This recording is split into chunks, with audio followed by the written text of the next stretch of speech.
കൂട്ടുകാരെ, നമ്മൾ ഇന്നിവിടെ ചെയ്യാൻ പോകുന്നത് ഒരു കുഞ്ഞ് പരീക്ഷണമാണ് കേട്ടോ. പരീക്ഷണത്തിലെ ആദ്യ പ്രവർത്തനം എന്തെന്ന് ഐസും കട്ട താപം സ്വീകരിക്കുന്നുണ്ടോ എന്നാണ്.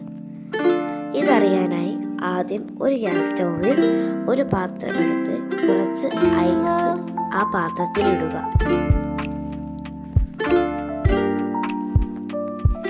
ഇനി ഗ്യാസ് സ്റ്റൗവ് കത്തിച്ച് ഈ ഐസ് ഉരുക്കും.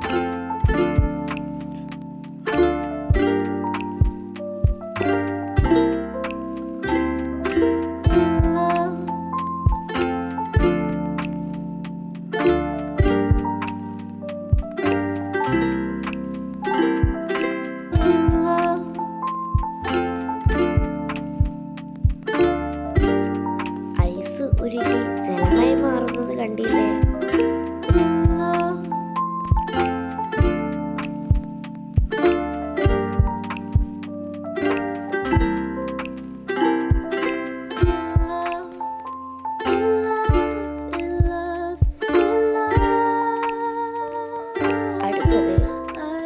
ഐസും കട്ട തിളപ്പിച്ച വെള്ളം നീരാവിയായി മാറുമോ, അത് തിരിച്ച് ജലമായി മാറുമോ എന്നാണ്.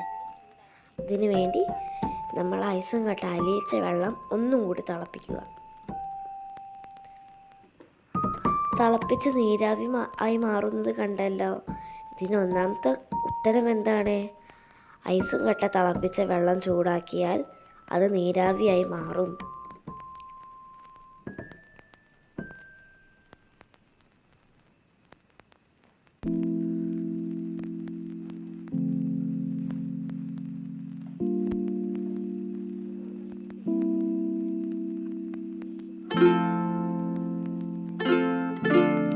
ഇനി നമ്മളൊരു പാത്രമെടുത്ത് ഇതിന് മുകളിൽ അടച്ചു വയ്ക്കുക.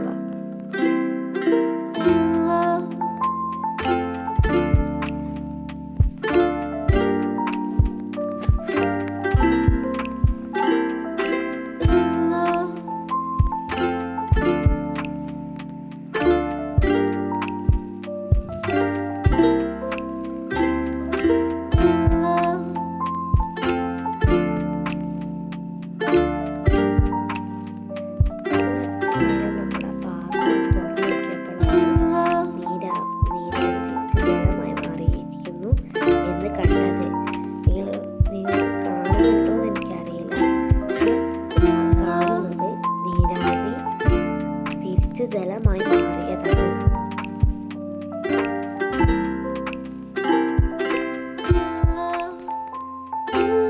നമ്മളത് ഇനി അത് ചൂടാറാൻ വെക്കുകയാണ്. എന്തിനെന്നാൽ അടുത്തത് അത് ഐസ് ട്രേയിൽ ഒഴിക്കേണ്ടതുണ്ട്. ഇനി ഈ വെള്ളം നമ്മൾ ഐസ് ട്രേയിൽ ഒഴിച്ച് ഫ്രിഡ്ജിൽ തിരിച്ചു കൊണ്ടേ വയ്ക്കും. ഒരു കാര്യം ഓർക്കട്ടെ, ഐസ് ട്രേയിൽ ഒഴിക്കുമ്പോൾ വെള്ളം നന്നായി ചൂടാറിയതിനു ശേഷമേ ഒഴിക്കാൻ പാടുള്ളൂ.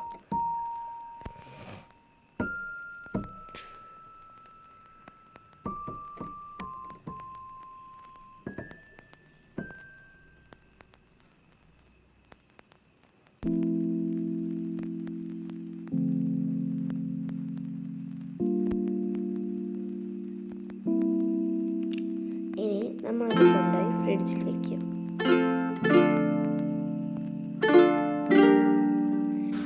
കൂട്ടുകാരെ, ഈ പരീക്ഷണത്തിൽ നിന്നും നമുക്ക് എന്തു മനസ്സിലാക്കാം? ഐസ് താപം സ്വീകരിച്ച് ദ്രാവകാവസ്ഥയിലുള്ള ജലമായി മാറുന്നു. ജലം വീണ്ടും താപം സ്വീകരിച്ച് വാതകാവസ്ഥയിലുള്ള നീരാവിയായി മാറുന്നു.